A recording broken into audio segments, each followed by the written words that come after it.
When I'm a part of a mastermind group like Collective Genius, I usually bring my contribution, my share. That's something that's on my heart, something I've been thinking about, something that's come up that I've had to deal with or put together something. In this case, it was about my family, about my dad, who just recently diagnosed with esophageal cancer. And that again, that puts perspective on one's life. Freedom Founders is about a counterculture to what we have going on in society today, what we have going on in terms of the way we think, the way we're indoctrinated in school, our training, our careers. I want to change the way everybody thinks, but not just for the doctors. We've got a mission that's bigger than that, and that I think goes all the way down through what I'm going to talk about today, a little bit, generational legacy.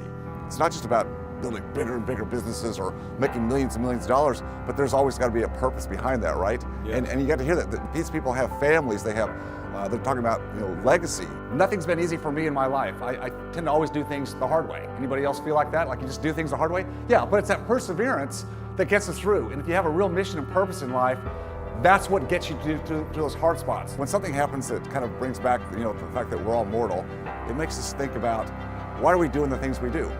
We're all drivers. We all want to be successful. We want to provide for our families and measure our success by numbers, and that's all great, right? But at the end of the day, think about, well, what am I really doing this for? So I'm going to talk to you a little bit what's in my heart right now. Dad's got cancer, esophageal cancer, stage 3, chemo, radiation.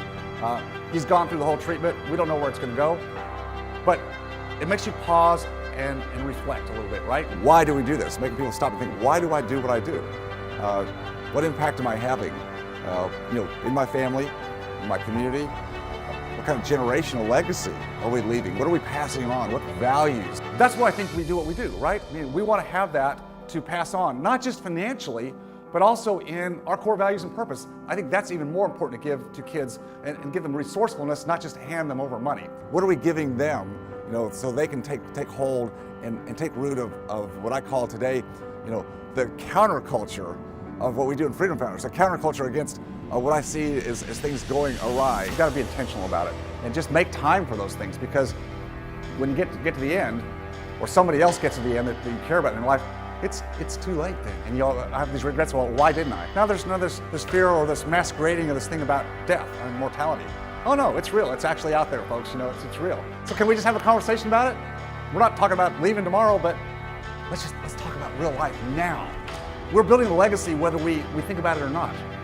If you don't think about it, you're still building a legacy, but it's by default. It's not by design. Each of us, every day, we are building a legacy. It's not something you put an epitaph on a tombstone. It's something that right now, today, what you're doing today, how you're serving, how you're communicating with other people, your relationships. You're building that legacy right now. Right here in this room, we're building legacy. So that was on my heart, and I had to bring that out. It wasn't about business, it wasn't about doing more deals. It was about just saying, why are we here?